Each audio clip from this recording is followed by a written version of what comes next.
मोक्षमार्गस्य नेतारं कर्मभोक्तारं ज्ञातारं विश्वतत्त्वानां वन्दे तद्गुणलहरे श्रीवर्धमानमाध्याय घाति संघातघातनं विद्यास्पदं प्रवक्ष्यामि तत्त्वार्थ श्लोकवार्तिकम्। पंच परमेश्वरी भगवान की देवादिदेवता श्री पार्श्वनाथ भगवान की परम पूज्य आचार्य श्रीमान उमा स्वामी जी महाराज की परम पूज्य आचार्य श्री विद्यानंद स्वामी जी महाराज की परम पूज्य आचार्य श्री शांति सागर जी महाराज की परम पूज्य आचार्य श्री श्रीमती सागर जी महाराज की परम पूज्य आचार्य श्री अभिनंदन सागर जी महाराज की परम पूज्य आचार्य गुरुदेव सुंदर सागर जी महाराज की गुरुदेव समंत भद्र स्वामी की जय।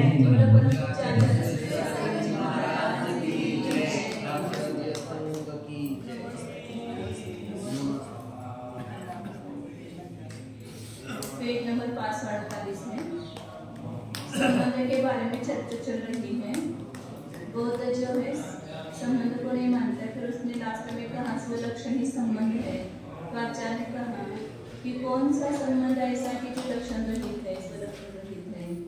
इसलिए स्वलक्षण को संबंध मानना तो वो लक्षण रूप ही है ना, इसलिए संबंध तो मानना ही पड़ेगा। किस रूप में कहा उसका भी अपना संबंध का स्वलक्षण है।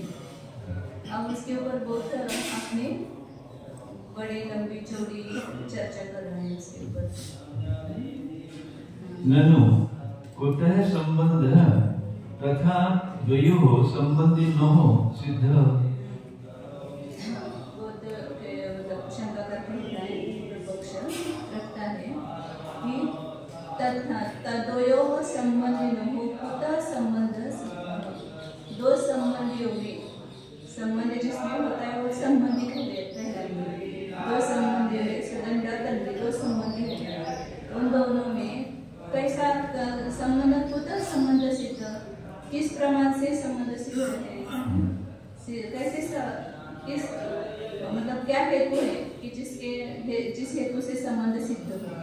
तो इसलिए उन दोनों संबंधियों में संबंध किस प्रमाण से सिद्ध होता है।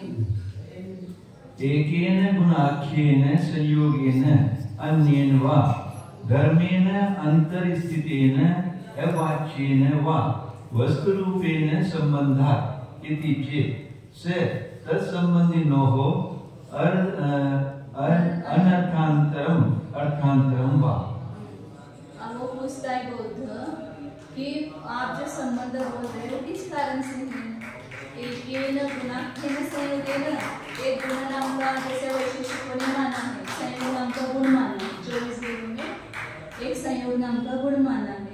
तो उस संयोग रूप गुण नाम के संयोग से उनका संबंध होता है कि अन्येन धर्मेण, या दूसरा कोई धर्म है जिसके कारण से उन दोनों में संबंध होता है, या अंतरस्थितेन अवाच्येन वा, या दोनों के बीच में कोई ऐसी वस्तु स्थित है दोनों के बीच में कि जो अवाच्य है, जिसको हम कह नहीं सकते हैं।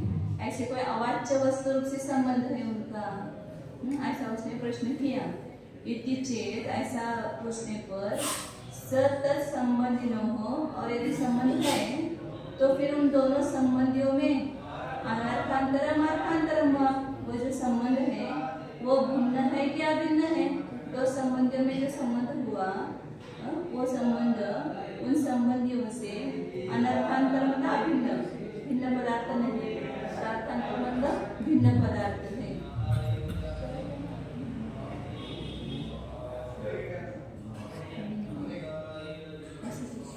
यदि अनर्थांतरम तदा संबंधिनो एव प्रसज्येते। यदि उन दो संबंधियों से उस संबंध को अभिन्न कहेंगे, तब अभिन्न है तो दो संबंधी को छोड़ करके दूसरा कोई तीसरा संबंध ही नहीं है, क्योंकि संबंध अभिन्न नहीं है ना, तो फिर वो अलग नहीं है उनसे, अभिन्न है तो दो संबंधी का ही प्रसंग आता है, तीसरा कोई संबंध ही उसमें सिद्ध नहीं होता है अभिन्न मानेंगे तो, क्योंकि अभिन्न है वो अलग नहीं रहता है ना। तो यदि अनर्थांतर है, भिन्न पदार्थ नहीं दो संबंधियों को छोड़कर, तब दो संबंधी सिद्ध होते हैं। उन दोनों का एक प्रसंग आता है, तीसरा कोई सिद्ध होता ही नहीं है। तथा च न संबंध नाम। हाँ, और वैसा मानने पर तो संबंधी ही है, ऐसा मानने पर उससे भिन्न दूसरा कोई है नहीं, तो संबंध ही नहीं है। फिर दोनों संबंधियों को छोड़ करके संबंध कोई अलग नहीं है, तो संबंध ही सिद्ध नहीं होता है। संबंध नाम का कोई पदार्थ सिद्ध नहीं होता है। से तथा अर्थांतरम चेत संबंधी न हो, केवलो कथम संबद्धो स्याताम तत्व अन्यत्व अन्वत्याभ्याम अवाच्येत चेत कथम वस्तुभूत स्यात्। और अरे दूसरा पक्ष लिया, दो पक्ष कहते हैं ना, संबंधियों से संबंध अभिन्न है कि भिन्न है। अभिन्न मानेंगे तो दो संबंधियों को छोड़कर दूसरा कोई पदार्थ सिद्ध होता ही नहीं। अब उसको भिन्न मानेंगे तो सतत अर्थांतरम से वो संबंध है जो उन दोनों संबंधियों से भिन्न है ऐसा कहेंगे, तो संबंधिनो केवलो कथम संबद्धो स्याताम। यदि भिन्न ही है तो केवल दो संबंध ही हो गए, संबंध तो अलग ही पड़ा, तो कैसे संबद्ध हो गए वो दोनों संबंधी। कथम संबद्धो स्याताम, भिन्न संबंध से कैसे दोनों जुड़ जाएंगे, वो अलग ही पड़ेगा तो जुड़ेंगे कैसे। तत्व अन्यत्वाभ्याम अवाच्य, तत्पर्ण इस रूप से या अन्यत्व रूप से यदि उनको कह नहीं सकते हैं, अवाच्य है, तो कथम वस्तुभूत से, यदि वो अवाच्य ही है तो फिर वो वस्तुभूत कैसे है। ऐसे वो बहुत ही प्रश्न पूछ करके उत्तर दे रहे हैं। भिन्न मानेंगे अभिन्न मानेंगे तो दो संबंधियों को छोड़कर तीसरा कोई सिद्ध नहीं होगा, और भिन्न ही है तो संबंधी दो केवल अलग अलग हो गए, तो दोनों कैसे जुड़ेंगे। और वास्तविक रूप से या अन्यत्व रूप से अवाच्य है, मतलब उसको कह नहीं सकते ऐसा कहेंगे, तो वस्तुभूत कैसे होंगे, कह नहीं सकते तो वास्तविक नहीं होंगे। भवतु च अर्थांतर अनर्थांतरम वा संबंध। अनर्थ हेतुच संबंध या छोड़िए। भवतु च माताजी काय त्याच्यामध्ये म जास्त झाले का। भवतु च अर्थांतरम अनर्थांतरम वा संबंध। म ज्यादा म निकालना चाहिए। अर्थांतर और ये म इधर चाहिए, अर्थांतरम मनर्थांतरम म इधर चाहिए। असं आहे ना माताजी, भवतु च अर्थांतरम अनर्थांतरम म नंतर पाहिजे।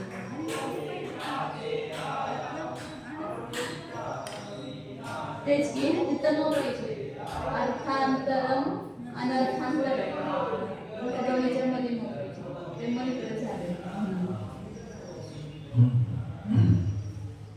भवतु वो कह रहा है कि ठीक है कुछ भी हो, संबंध भिन्न हो या अभिन्न हो, भवतु च अर्थांतरम अनर्थांतरम वा संबंध। वास्तविक ही नहीं है तो भले वो भिन्न होवे संबंध या अभिन्न होवे, वो वास्तविक ही नहीं है। सेतु द्वयोः एकेन कुतस्य, वह संबंध दो में एक के द्वारा कैसे होगा, मतलब दो संबंधियों में एक किसी पदार्थ के द्वारा कैसे होगा। तो जैसे दो कागज है, गोंदले करके उसको चिपकाते हैं ना, तो उन दोनों में उस एक के द्वारा कैसे संबंध होगा। परेण एकेन संबंधात् इति अनवस्थानात्, दूसरे किसी एक के द्वारा उन दोनों में संबंध होता है ऐसा कहेंगे, फिर उसका भी कैसे संबंध होगा, उसके लिए पुनः दूसरा संबंध मानो, उस संबंध का भी संबंध कैसे होगा उससे, फिर उसके लिए दूसरा संबंध मानो, फिर उसके लिए तीसरा संबंध मानो, उस तीसरे को जोड़ने के लिए चौथा संबंध मानो। तो इस प्रकार क्या हो जाएगी, अनवस्था होगी। अनवस्थान कहीं पर भी अवस्था नहीं होता है, उसको अनवस्था संबंध बोलते हैं। न संबंधम अति सदूरमपि गत्वा द्वयोः एकाभि संबंधम अंतरेणापि संबंधत्वे कथम न अभिसंबंधत्वम अति केवलयो मति केवलयो संबंधिनो अति प्रसंगात्। सुदूरमपि गत्वा, बहुत दूर जाकर के भी संबंध की जो बुद्धि है वो दोनों में एक अभिसंबंधम अंतरेण नहीं होगी। मतलब ऐसे कि अनवस्था दोष आएगा ना, उस संबंध के लिए दूसरे संबंध को जोड़ने के लिए पुनः तीसरा, इस प्रकार ऐसे दूर कितना भी दूर जाएंगे तो भी संबंध की बुद्धि दूर नहीं होगी, मतलब संबंध मति नहीं।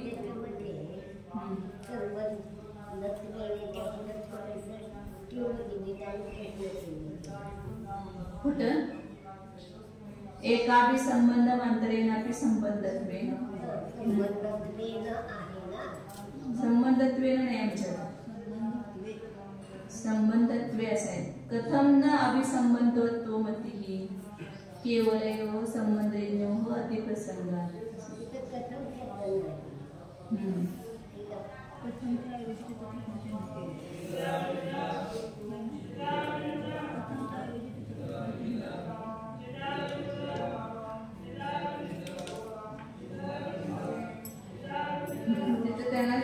नंतर काय आठवलं सर मध्ये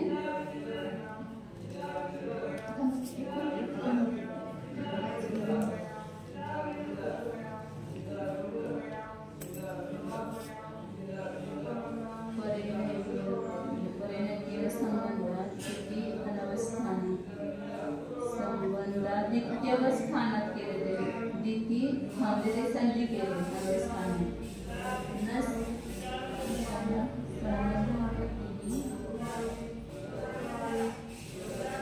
त्यांना ते मिळाले नाही केलेत नंतर केले तिथं अर्धवट आहे त्यामुळे त्यांना लागलं नाही म्हणून ते प्रश्नचिन्ह केलं।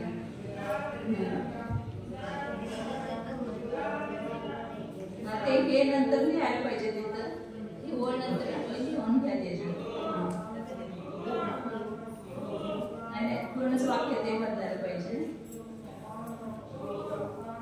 परेण न संबंध हे न परेण एकेन संबंधात इति अनवस्थानात् न संबंधवतीः सुदूरमपि गत्वा द्वयोः एकापि संबंधम अंतरेणापि संबंधत्वे, मतलब संबंधाची बुद्धि बहुत दूर जाकर के भी संबंध की बुद्धि नहीं बनती है और दोनों में एक अभिसंबंध के बिना भी संबंधपना मानेंगे, मतलब किसी संबंध के बिना भी दो में संबंध मानेंगे।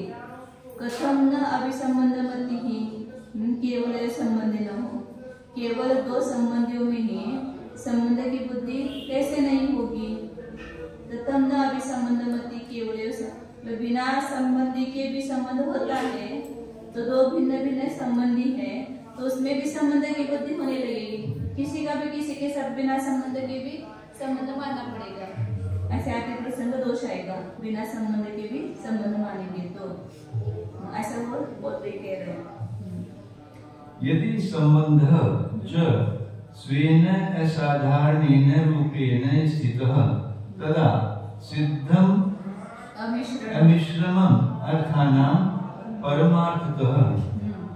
यदि संबंध जो है वो अपने असाधारण रूप से स्थित है, उसका एक असाधारण रूप ऐसा कहेंगे तब ये बात सिद्ध हो गई कि पदार्थों का परमार्थ से मिश्रण नहीं है। संबंध भी स्वतंत्र है ना, संबंध भी स्वतंत्र है, संबंध भी स्वतंत्र है तो किसी का किसी के साथ संबंध ही नहीं, सब अपने अपने मिश्रण रूप से स्थित है, ऐसी बात सिद्ध होती है। वही कहा है हमारे शास्त्र में। द्वयोरेकापि संबंधा संबंधो यदि तद्वयो कै संबंधो नवस्था च न संबंधमतिस्तथा। ऊपर जो बताया ना वही इसमें कारिका में कहा है द्वयोः एक अभिसंबंधात् संबंधः, यदि दोनों में एक अभिसंबंध से संबंध ऐसा कहेंगे तो यदि तद्वयोः का संबंध, उन दोनों में कौन सा संबंध है फिर, तो ऐसा मानेंगे तो अनवस्था दोष आएगा, उनमें फिर कौन सा संबंध है, ऐसा अनवस्था दोष आएगा ऊपर जो दिखाया था वो। और न संबंध मत और संबंध की बुद्धि भी नहीं होगी।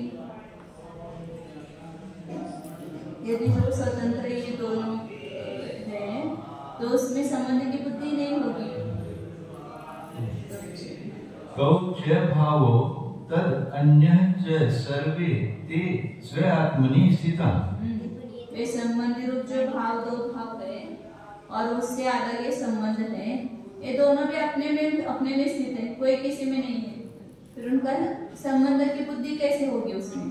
सब पदार्थ स्वतंत्र है। इति अमिश्रः स्वयं भावः तान् मिश्रति कल्पना। इसलिए संपूर्ण पदार्थ कैसे है? अमिश्र ही है, कोई किसी में मिला हुआ नहीं है, किसी का किसी के साथ संबंध नहीं है। जो मिलाती है वो कल्पना है। तान् मिश्रति कल्पना, जो कल्पना है मतलब कल्पना से हम दोनों को मिला हुआ मानते हैं। ये संबंध सब काल्पनिक है, इसलिए वास्तविक पदार्थों में कोई संबंध नहीं है। वो कह रहे वो गलत नहीं है, लेकिन वो एकांत कर रहे हैं, निश्चय नहीं का एकांत कर रहे हैं। निश्चय से जो बात कही ना उसको ही स्वीकार करके व्यवहार में को उसने निराकरण ही कर दिया, संबंध है ही नहीं सकता, इसलिए उसका गलत है। इति कथम संबंधः स्वलक्षणम् इष्यते। इसलिए इस प्रकार संबंध जो है वो स्वलक्षण कैसे कहा जा सकता है? संबंधिनोः अर्थान्तरं ततः अनर्थान्तरस्य तु तथा इष्टौ न वस्तु व्यतिरेकेन संबन्धः अन्यत्र कल्पना मात्रा इति वदन् अपि न स्याद्वादि मतम् अवबुध्यते। संबंधिनोः अर्थान्तरं, संबंधी दो संबंधियों से वो संबंध भिन्न है, तथा अनर्थान्तरस्य तु तथा इष्टो और उससे अभिन्न, ऐसे उन दो संबंधियों को माना तो न वस्तु व्यतिरेकेन संबंधः, वस्तु से अलग कोई संबंध नहीं है, अन्यत्र कल्पना मात्र, केवल कल्पना मात्र से संबंध है, वास्तव में कोई संबंध नहीं है। ऐसा कहता हुआ बौद्ध जो है वह भी स्याद्वाद मत को नहीं जानता है। हम सर्वथा भिन्न भिन्न कहते हुए आगे दे रहे हैं। तर्हि भेद अभेदात् भेद एकांत परामुखम न तद्दोषास्पदम। वह भेद एकांत और अभेद एकांत से परामुख, जो स्याद्वाद मत है वो कैसा है? वो भेद एकांत रूप भी नहीं, भेद का एकांत भी नहीं करता और अभेद का एकांत भी नहीं करता है। सर्वथा भेद रूप भी नहीं मानता है, सर्वथा अभेद भी नहीं मानता है, कथनचित भेद और कथनचित अभेद मानते हैं। तो इसलिए भेदाभेद एकांत से परामुख ऐसा जो साधवाद मत है वो दोषास्पद नहीं है। जहाँ पर एकांत किया सर्वथा आपने भिन्न नहीं माना तो दोष आएगा, सर्वथा भिन्न नहीं माना तो दोष आएगा। कथनचित भिन्न और अभिन्न मानेंगे तो उसमें कोई दोष नहीं है। इतना सब लंबे जोड़े शंका हो गया उसका, एक लाइन में उत्तर, आधी लाइन में उत्तर हो गया। जैनों के प्रति बौद्ध प्रश्न करते हैं कि दो संबंधियों के मध्य में रहने वाला संबंध इस प्रकार कैसे सिद्ध होता है, बताओ। इस पर आप नैयायिक, जैन या अन्य कोई यो कहें कि एक संयोग नामक गुण पदार्थ से अथवा अन्य किसी बीच अंतराल में ठहरे हुए धर्म से या नहीं कहने योग्य वस्तु स्वरूप से दोनों का संबंध होना बन जाता है। जैसे कि दो पत्रों के बीच में गोंद धर देने से वे चिपक जाते हैं आदि। इस प्रकार कहने पर तो हम सौगत जैनों को फिर पूछेंगे कि वह मध्य में पड़ा हुआ संयोग या धर्म अथवा अवाच्य वस्तु स्वरूप क्या उन दो संबंधियों से भिन्न है या अभिन्न है। यदि अभिन्न मानोगे तब तो केवल दो संबंधियों ही को मानने का प्रसंग होगा और ऐसा होने पर मध्यवर्ती कोई निराला संबंध न हो सका। तो बौद्ध ही जैन को प्रश्न करता है और उसका उत्तर दे रहा है। ऐसा मानिए तो ऐसा दोष आएगा। सौगत का अर्थ बौद्ध ही होता है, सौगत का हो या बौद्ध का हो। बुद्ध के तीन नाम है, बुद्ध, सुगत और तथागत, और उनको मानने वाले वे बौद्ध, सौगत और तथागत ऐसे होंगे। यही तो हम मान रहे हैं।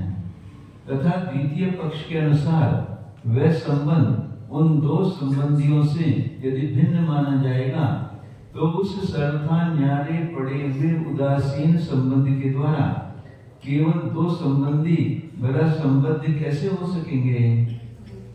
अलग गोंददानी में पड़ा हुआ गोंद तो संदूक में रखे हुए पत्रों को नहीं जोड़ सकता है, अलग पड़ा हुआ है। अथवा दूर देश में पड़ा हुआ डोरा कपड़े को नहीं सी सकता है।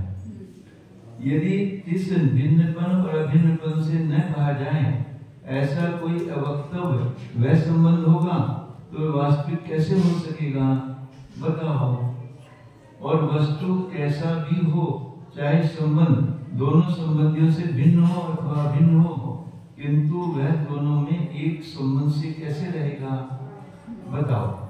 अर्थात दो संबंधियों में किसी अन्य संबंध से रहने वाला संबंध हुआ करता है। द्वित्र तिष्ठति इति दृष्टः।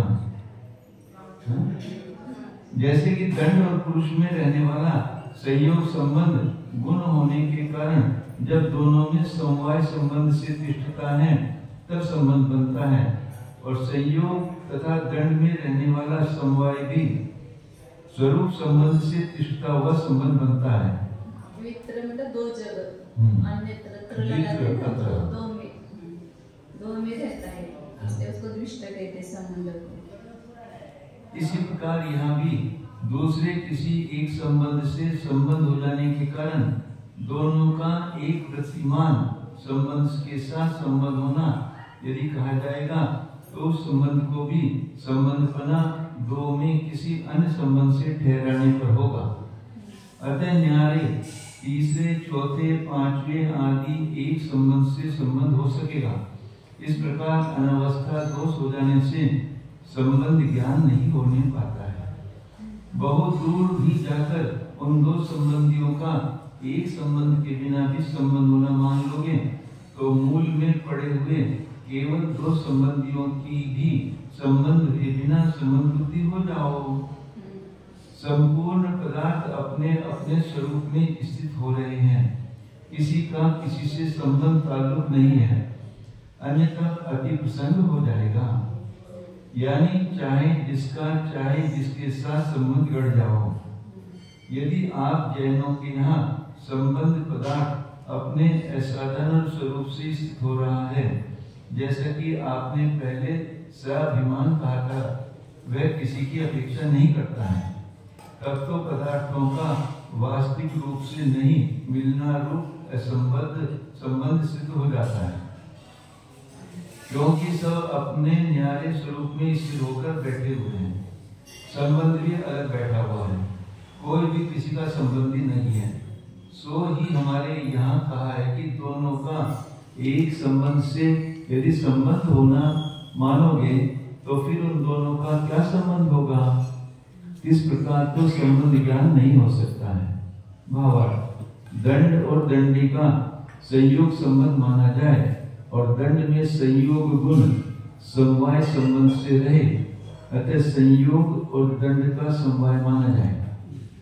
समवाय संबंध भी संयोग में स्वरूप संबंध से रहे, अतः संयोग और समवाय का योजक स्वरूप संबंध माना जाए, एवं समवाय में स्वरूप संबंध भी विशेषता संबंध से रहे। इस प्रकार संबंधियों में रहने वाले संबंधों के ठहराने के लिए अन्य संबंधों की आकांक्षा बढ़ती जाएगी। यह अनवस्था दोष संबंध ज्ञान को न होने देगा तथा वे दोनों संबंधी रूप भाव और उनसे भिन्न संबंध तथा दूसरे पदार्थ से वे सब अपने अपने स्वरूप में स्थित हो रहे हैं। इस कारण पदार्थ अपने आप न्यारे न्यारे हैं, हाँ, स्वयं व्यापृत हैं, मिले हुए नहीं हैं, तो भी हाँ व्यवहारी लोग कल्पनाओं से झूठ मूठ उन्हें मिला देते हैं। इस प्रकार संबंध पदार्थ संबंधियों से भिन्न होता हुआ भला कैसे सुलक्षण माना जाता है? बताओ। अर्थात नहीं। और उन संबंधियों से अभिन्न पड़े हुए संबंध को तो इस प्रकार इष्ट करोगे तब तो दोनों संबंधी रूप वस्तुओं से कोई भिन्न कोई संबंध पदार्थ नहीं बनता है। केवल कल्पना के अतिरिक्त संबंध कोई वस्तु नहीं है।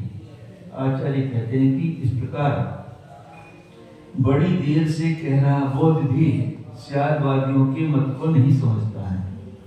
वह स्यादवाद सिद्धांत तो सर्वथा भेद और सर्वथा अभेद के एकांत से प्रतिकूल होता हुआ संबंधियों से संबंध का कथनचित भेद अभेद मानता है।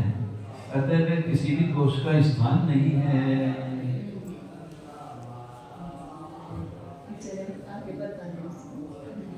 येन रूपेण लक्ष्यमानः संबंधः अन्यः वा अर्थः स्वलक्षणम् इति तु परस्पर अपेक्ष भेद अभेदात्मकं जात्यंतरम् एव उक्तम्। तस्य अबाधित प्रतीति सिद्धत्वेन स्वलक्षण उपदेशात्। आचार्य समझा रहे कि क्या स्वलक्षण है। येन रूपेण लक्ष्यमानः संबंध, जिस स्वरूप से संबंध लक्षित किया जाता है, तो संबंध का जो लक्षण किया जाता है, जैसे त्रय प्रत्यय सति, क्षेत्र प्रत्यय सति, जो भी संबंध का लक्षण किया जाता है, उस जिस स्वरूप से वो लक्षित हो रहा है संबंध, या कोई अन्य पदार्थ भी स्वलक्षण रूप है, तो वह परस्पर अपेक्ष भेदा भेदात्मकम जात्यंतरम एव उक्तम। वो कथनचित भेद स्वरूप और कथनचित अभेद स्वरूप, इसे परस्पर की अपेक्षा लिया हुआ भिन्न जाति का ही है, कहाँ है, क्योंकि उसकी ऐसे पदार्थ की संबंध हो, स्वलक्षण हो, कोई भी पदार्थ हो, वह कथनचित भेदा भेदात्मक भिन्न जाति का सिद्ध हो रहा है। सर्वथा भेद रूप नहीं, सर्वथा अभेद रूप नहीं है। तस्य अबाधित प्रतीत सिद्धत्वेन, जो भेदा भेदात्मक वस्तु है वो निर्बाध रूप से, उसमें किसी प्रकार की बाधा नहीं है, अबाधित प्रतीत रूप से सिद्ध होने से उसका ही स्वलक्षण व्यपदेशा, उसका ही स्वलक्षणीय नाम है। जिस रूप से वो है उसका स्वलक्षण नाम है। जो वस्तु जिस रूप से है वही उसका स्वलक्षण है। उस वस्तु का स्वलक्षण नाम की कोई अलग वस्तु है क्या? नहीं है।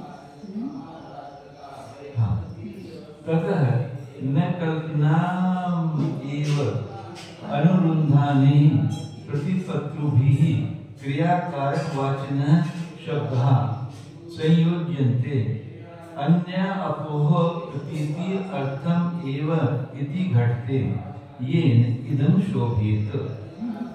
इसलिए कल्पना को ही अनुसरण करने वाले, मतलब ये बौद्ध सब कल्पना मानते हैं ना संबंध को, तो कल्पना का ही अनुसरण करने वाले या कल्पना को ही स्वीकार करने वाले उन प्रतिपत्ताओं के द्वारा क्रियाकारक वाचिन शब्दाः न संयोजन्ते अन्यापोह प्रतीत्यर्थम। अन्यापोह की प्रतीति के लिए एक क्रियाकारक वाची जो शब्द है वो न संयोजन्ते, मतलब वो संयोग उसका संयोजन ही नहीं कर सकते हैं कि जिससे यह शोभित हो। जो आगे कहा है ना कारिका, वो शोभित हो जाए, वो घटित हो जाए। मतलब अन्य कोई क्रियाकारकवाची शब्द जो है वो अन्य को की प्रतीति के लिए संयोजित किए जाते हैं, वो कहना ठीक नहीं है। और शब्द का अर्थ अन्य को मान करके उनका ये मानते हैं। वे वास्तविक पदार्थ मान करके वो उसका क्रियाकारक के साथ संबंध न मान करके अन्य शब्द का अर्थ क्या मानते हैं? अन्य को मानते हैं। अन्य को मतलब दूसरे का निराकरण करना। शब्द क्या करते हैं? वस्तु को नहीं बताते हैं, दूसरे का खाली निराकरण करते हैं। आप पुस्तक शब्द बोलेंगे तो अपुस्तकों की व्यावृत्ति हो जाएगी। मतलब पुस्तक शब्द का अर्थ पुस्तक नहीं, पुस्तक शब्द का अर्थ अपुस्तक की व्यावृत्ति। गो शब्द का गाय अर्थ नहीं, गो शब्द का अर्थ अन्य सभी पदार्थों की व्यावृत्ति, वही गो शब्द का अर्थ है, ऐसा मानते हैं। तो इस प्रकार शब्द को संयोजन अन्यापोह की प्रतीति के लिए शब्द का संयोजन नहीं किया जाता है। जो भी कर्ता क्रिया कारकवाचक जितने भी शब्द का प्रयोग किया जाता है वो अन्यापोह के लिए किया जाता है। क्या? मैं पुस्तक को जानता हूँ तो मैं कर्ता हो गया, या पुस्तक कर्म हो गया, और जानता है क्रिया हो गई। तो ये सब क्रिया कारक शब्दों को संयोजन किस लिए किया? उसकी प्रतीति के लिए किया ना, अन्यापोह की प्रतीति के लिए नहीं किया कि जिससे आपका ये कथन शोभित हो जाए। क्या कथन है उनका? वो आगे बता रहे। तानि विचानुरुन्धानि क्रियाकारकवादिनः भावभेद प्रतीत्यर्थं संयोज्यन्ते विधायिका। ताम एवच अनुरुन्धानैः क्रियाकारकवादिनः, क्रिया और कारक के बताने वाले जो शब्द हैं उसी का अनुसरण करने वाले, मतलब कल्पना, उस कल्पना को, जो संबंध की कल्पना आपने की है ना, उस कल्पना का ही अनुसरण करने वालों के द्वारा क्रियाकारक वाचक जो शब्द है उसका संयोजन किया जाता है भावभेद प्रतीत्यर्थम, भावभेद की प्रतीति होने के लिए, मतलब भाव से भिन्नता प्रतीत होने के लिए उन शब्दों का संयोजन किया जाता है। ऐसा जो आपने किया है, कहा है, वो शोभित नहीं होता है। इति क्रियाकारक आदीनां संबंधिनां तत्संबंधस्य च वस्तु रूप प्रतीतये तद अभिधायिकानां प्रयोग सिद्धेः सर्वत्र अन्यापोहस्य एव शब्दार्थत्व निराकरणाच्च। इस प्रकार क्रियाकारक आदि जो संबंधी है, कर्ता, कर्म, क्रिया, करण वगैरह, ये जो संबंधी है उनका और उनके संबंध का वस्तु रूप की प्रतीति के लिए उस शब्दों का कथन किया जाता है। अभिधायिका नाम का वो शब्दानाम लगाएंगे, उसको बताने वाले शब्दों के प्रयोग की सिद्धि होती है। तो शब्दों का प्रयोग किस लिए किया जाता है, कर्ता कौन है, कर्म कौन है, क्रिया क्या है, इसका ज्ञान होने के लिए तो शब्दों की संयोजन की जाते हैं ना, वाक्य क्यों बोले जाते हैं, तो कर्ता कर्म क्रिया समझने के लिए तो बोले जाते हैं। तो उसके प्रयोग की सिद्धि तो क्रियाकारक आदिकों के संबंध की प्रतीति के लिए है, न कि सर्वत्र अन्यापोह से अन्यापोह रूप शब्दार्थत्व का निराकरण पहले किया है। तो सब जगह अन्यापोह शब्द का अर्थ नहीं होता है, अन्यापोह शब्द का अर्थ है, इसका निराकरण पहले किया है। ततः कश्चित् कस्यचित् स्वामी संबंधा सिद्ध्यति एव इति स्वामित्वम् अर्थानाम् अधिगम्यं निर्देशत्ववत् उपपन्नम् एव। इसलिए कोई किसी का स्वामी है, संबंध होने से ये सिद्ध होता है, उस वस्तु का उस के साथ संबंध होने से। हाँ, लेकिन भैया इस बंगले के स्वामी है बोलते कि नहीं बोलते, व्यवहार में तो बोलना पड़ेगा ना, ये दुकान किसकी है, नितिन भैया, ऐसा बोलते कि नहीं बोलते, तो संबंध है ना सिद्ध। तो इसलिए कोई किसी का स्वामी है, उनका संबंध होने से ये बात सिद्ध होती है। इसलिए पदार्थों का स्वामित्व जो है वो जानने योग्य है, इसके समान निर्देश के समान, जैसे निर्देश भी जानने योग्य है, ऐसे स्वामित्व भी जानने योग्य है, वो युक्त ही है, उपन्न ही है। तो निर्देश स्वामित्व, ये दो बातें सिद्ध की। अब आगे साधन बताएंगे, साधन का वर्णन करेंगे। जिस स्वरूप से लक्षित किया जाए ऐसा कोई संबंध पदार्थ या अन्य पदार्थ स्वलक्षण है। इस प्रकार कहने पर तो परस्पर में अपेक्षा रखते हुए भेद अभेद स्वरूप विभिन्न जाति वाला पदार्थ ही कहा जा सकता है। सरलता भेद या अभेद के एकांतों से भिन्न, भेद अभेद स्वरूप, ऐसा विभिन्न जाति वाला पदार्थ, भेद जो भेद अभेद स्वरूप है, दोनों स्वरूप में ऐसा विभिन्न जाति वाला पदार्थ कहा जाता है। निकालने हाँ, भेद अभेद स्वरूप नहीं होनी चाहिए। भेद अभेद स्वरूप विभिन्न जाति वाला पदार्थ ही कहा जा सकता है। सर्वथा भेद या अभेद के एकांतों से भिन्न जाति वाला वह कथनचित भेद अभेद अभेदात्मक पदार्थ बाधा रहित प्रतीतियों से सिद्ध है। इस कारण स्वलक्षण इस नाम को पाया जाता है। बौद्धों का माना गया स्वलक्षण तो स्वलक्षण नहीं है, किंतु सुष्ठु अलक्षण है। स्वलक्षण की संधि ऐसे भी हो सकते हैं ना, सुअलक्षण, सु मतलब सुष्ठु, अलक्षण है, स्वलक्षण का है।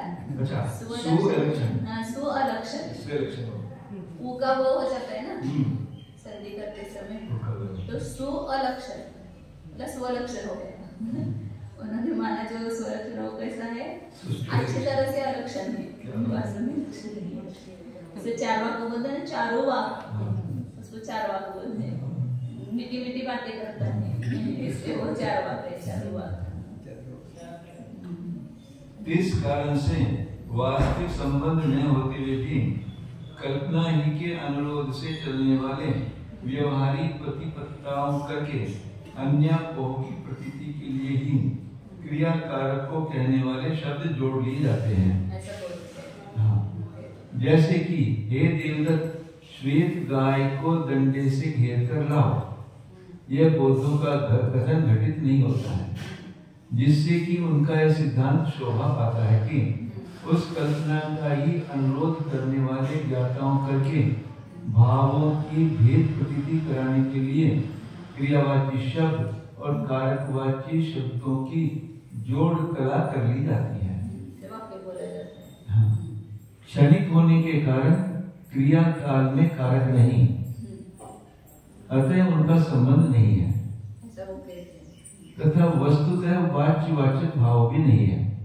इस प्रकार यह बौद्धों का कथन विद्वानों में शोभा नहीं पाता है, क्योंकि क्रिया कारक ज्ञापक आदि संबंधियों और उनके संबंध के वास्तविक स्वरूप की प्रतिपत्ति करने के लिए उनके कहने वाले शब्दों का प्रयोग करना सिद्ध हो रहा है, तथा सब स्थानों पर अन्य ओह ही शब्द का वाच्य अर्थ है, इसका निराकरण कर दिया गया है।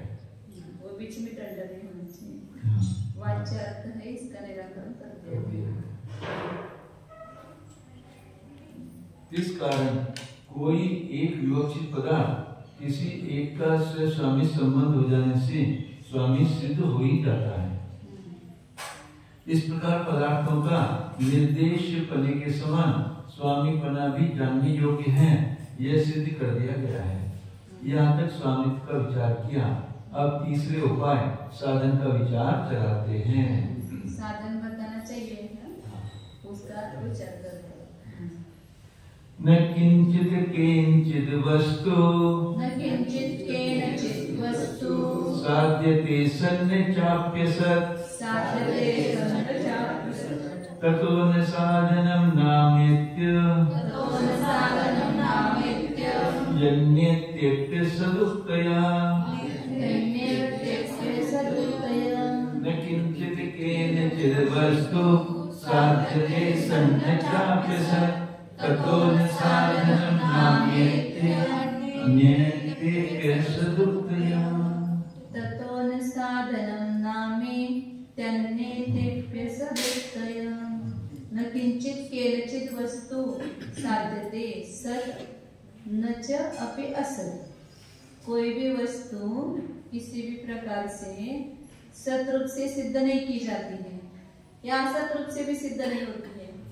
सत मानेंगे तो फिर वो सत कैसे होगा, ऐसे उसके बारे में यदि प्रश्न उत्तर करेंगे तो उसकी भी सिद्धि नहीं होगी और असत की भी सिद्धि नहीं होती है। तो इसलिए साधनम नाम न, कोई भी साधन ऐसा नाम वाला पदार्थ नहीं है, तो साधन रूप पदार्थ नहीं है, क्योंकि कोई वास्तविक सतरूप पदार्थ भी नहीं और असतरूप पदार्थ भी नहीं है, तो साधन कैसे होगा, तो साधन भी नहीं है, ऐसा कहते हैं। इति अन्य, ऐसे कोई दूसरे लोग कहते हैं, तो आचार्य कह रहे ते भी असत्य, उनका जो कथन है वो भी कैसा है, असत है, वास्तविक नहीं है, समीचीन नहीं है, असत्य है। कार्य कारण भाव को न मानने वाले बौद्ध कह रहे हैं कि कोई भी बन चुकी सद्भूत वस्तु किसी एक साधन करके नहीं साधी जाती है, और सर्वथा नहीं बनी हुई असत वस्तु भी किसी कारण से नहीं साधी जा सकती है। इस कारण संसार में कोई भी साधन पदार्थ नाम मात्र को भी नहीं है। इस प्रकार कोई दूसरे वादी कह रहे हैं। अब आचार्य कहते हैं कि वे भी प्रशंसनीय कथन करने वाले नहीं हैं। प्रत्यक्ष से ही बाल गोपालों तक को कार्य कारण भाव प्रतीत हो रहा है। दंड चक्र मिट्टी से घड़ा बनता है, सूत तुरी वेमा से कपड़ा बनता है।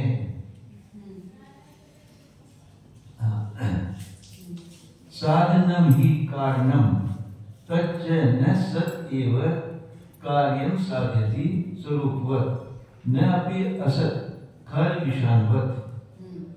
अब वो एक बौद्ध जो है अपने मत रखता है, पूर्व पक्ष साधन को नहीं मानते ना, तो उसकी मीमांसा करता है वह साधनम ही कारणम। साधन मतलब क्या है? कारण है। और वह तच्च, और वह कारण न सदैव कार्यम साधयति, सत ही कार्य को सिद्ध नहीं करता है। जो कार्य पहले था उसी को वो करता है, ऐसा कहेंगे तो इसका क्या प्रयोजन? वो है ही, फिर इसको करने की क्या जरूरत है? सत ही रूप ही कार्य को करता है कारण, ऐसा कहेंगे तो जैसे अपना स्वरूप करता है वैसे उसको करता है, ऐसा कहेंगे तो भी सिद्ध नहीं होता है। ना भी असत, असत कार्य को भी नहीं करता है। खरे विषाणवत, जैसे गधे का सिंह किया जा सकता है क्या? जो असत ही है उसको किया जा सकता है क्या? नहीं किया जा सकता है। तो दोनों रूप से वो बता रहे कि सत को भी कर नहीं सकता है और असत को भी नहीं कर सकता है। इसलिए कोई कारण ही नहीं है वास्तव में, ये बताना चाहते हैं। प्राग असत साध्यति इति न वा युक्तम, सत एव साध्यति इति पक्ष अनतिक्रमात्। आप ऐसा कहेंगे कि पहले जो असत है उसको सिद्ध करता है, जो नहीं था पहले उसको सिद्ध करता है ना, ऐसा कहना भी युक्त नहीं है, ऐसा कह रहे बौद्ध। क्योंकि सत एव साधयति, सत को ही सिद्ध करता है, ऐसा जो पक्ष है उसका उल्लंघन नहीं होने से जो पहले असत है उसको सिद्ध करता है, ऐसा कहना युक्त नहीं है। क्योंकि सत को सिद्ध करता है ऐसा जो पक्ष है उसका उल्लंघन नहीं होता, मतलब वो भी पक्ष एक है ऐसा बोल रहे हैं, उस पक्ष का उल्लंघन नहीं होगा, नहीं होता है, नहीं होता है। हाँ, न ही उत्पत्ति है प्राग असत प्राग एव कारणम निष्पादयति, तस्य असत एव निष्पादन प्रसक्ते। नहीं उत्पत्ति है प्राग असत, उत्पत्ति के पहले जो वस्तु असत है वो उसको ही प्राग एव कारणम निष्पादित, जो कारण है उसको उत्पन्न नहीं करता है। क्योंकि तस्य असत एव निष्पादन प्रसक्ते, क्योंकि उसके असत से ही उत्पत्ति होने का प्रसंग आ जाएगा। यदि जो पहले नहीं है उसको कारण, उत्पत्ति के पहले जो नहीं है उसको कारण उत्पन्न करता है ऐसा कहेंगे तो क्या होगा? असत से ही कार्य की उत्पत्ति होती है ऐसा मानने का प्रसंग आएगा, ऐसा वही कह रहा है बोलते हैं। उत्पत्ति काले सत एव करोति इति तु कथनेन कथम न सत् पक्षः। उत्पत्ति के काल में जो सत है उसी को करता है, ऐसा कहेंगे तो इस कथन के द्वारा कथम न सत् पक्षः, सत का पक्ष कैसे नहीं हुआ? सत का पक्ष हो गया ना कि सत को ही करता है, ऐसा कहेंगे तो सत पक्ष हो जाएगा। कथंचित असत करोति इति अपि न व्यवतिष्ठते, येन रूपेण सत्येन करण अयोगात् अन्यथा स्व आत्मना अपि करण प्रसंगात्। कथंचित असत जो है उसको करता है, इत्यपि न व्यवतिष्ठते, ये भी सिद्ध नहीं होता है। क्योंकि जिस स्वरूप से वह सत है तेन करना होगा, उस रूप से करना सिद्ध नहीं होता है ही सत, फिर उसको क्या करेंगे? जिस स्वरूप से वो वस्तु सत है उस स्वरूप से तो उसको करना नहीं रहता है, नहीं तो अन्यथा स्वात्मन अपि करण प्रसंगात्, यदि सत को भी करता ऐसा मानेंगे तो अपने स्वरूप को भी करने का प्रसंग आएगा, क्योंकि स्वरूप जो है ही उसको पुनः करने का प्रसंग आएगा, सत को करता है ऐसा मानेंगे तो। येन च आत्मनः तत् असत् तेन अपि न कार्यताम् ईयति शश इति उभय दोष अवकाशात् सत् असद रूपम कार्यम न अनाकुलम न च कथंचिदपि कार्यम असाध्यत किंचित साधनम नाम कार्यकरण भावस्य तत्वतः असंभवाच्च। अब दूसरा पक्ष लेंगे, मतलब दो पक्ष ले रहे हैं। जिस स्वरूप से सत है उस रूप से करता है, तो फिर अपने स्वरूप को भी करने का प्रसंग आता है। अब जिस रूप से नहीं है, असत है ऐसा कहेंगे, वो वस्तु उस रूप से उसको कार्यता को प्राप्त होता है ऐसा कहेंगे, तो वो भी ठीक नहीं है। क्योंकि जैसे खर विषाण जो है वो असत है, उसको बनाया नहीं जा सकता है। तो जो असत, जिस स्वरूप से असत है वस्तु, उस स्वरूप से उसका करना शक्य नहीं है। इस प्रकार उभय दोष अवकाशात, सतरूप में भी दोष आता है, असत रूप मानेंगे तो भी दोष आता है। तो वो दोनों में दोषों का अवकाश होने से वो कार्य सत या सतरूप न अनाकुलम, आकुलता रहित सिद्ध नहीं होता है। दोनों में आकुलता, दोनों में दोष उत्पन्न होते हैं। नच कथनचित अपि कार्य असाधित, कथनचित भी कार्य को सिद्ध न करता हुआ, किंचित साधनम नाम, पढ़ा था नहीं, कोई साधन नाम पर वस्तु नहीं है। कार्य करण भाव से तत्वतः संभवात, क्योंकि कार्य करने रूप जो भाव है, कार्य करने वाला जो भाव, उसका वास्तविक संभव ही नहीं है, वो है ही नहीं वस्तु। कोई वस्तु ही जगत में नहीं कि जो कार्य को करती है। वैसे साधन नाम की कोई वस्तु नहीं है कि जो कार्य को करती है, क्योंकि उसको सत को करते मानेंगे तो भी दोष आएगा, असत को करते मानेंगे तो भी दोष आता है। इसलिए कोई साधन नाम की वस्तु ही नहीं है।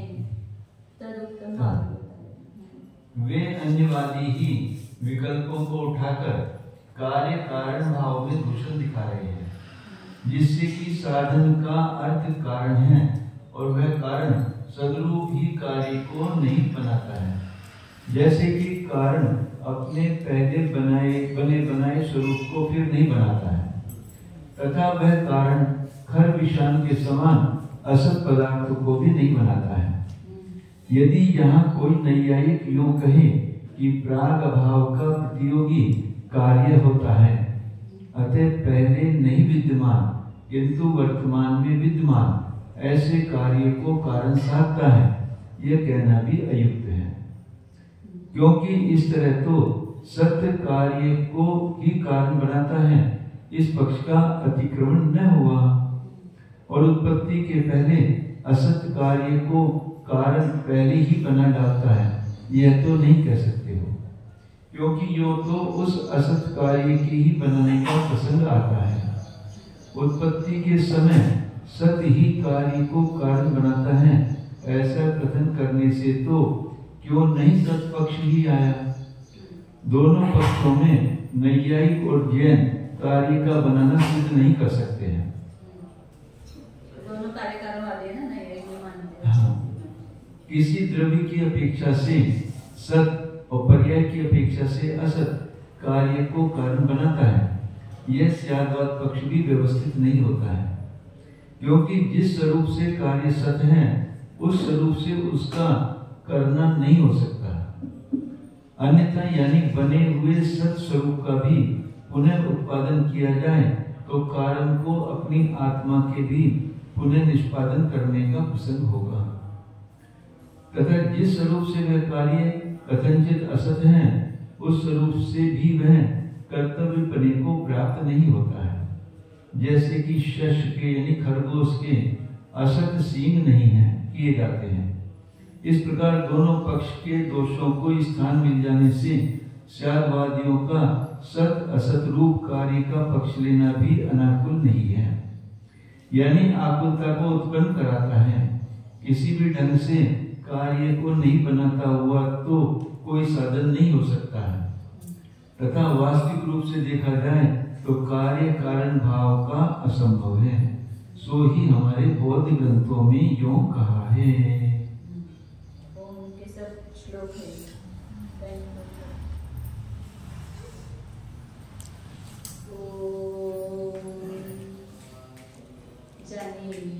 मैं शुद्ध चैतन्यमय जीव नामक वस्तु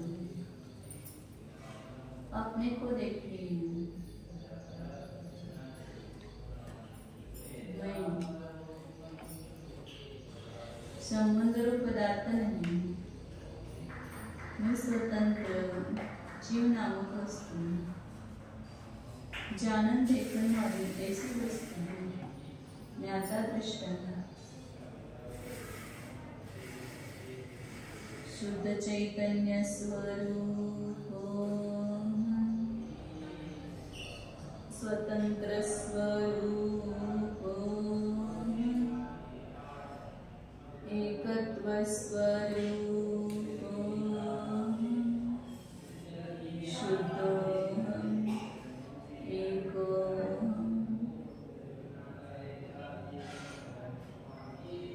विसर्जन।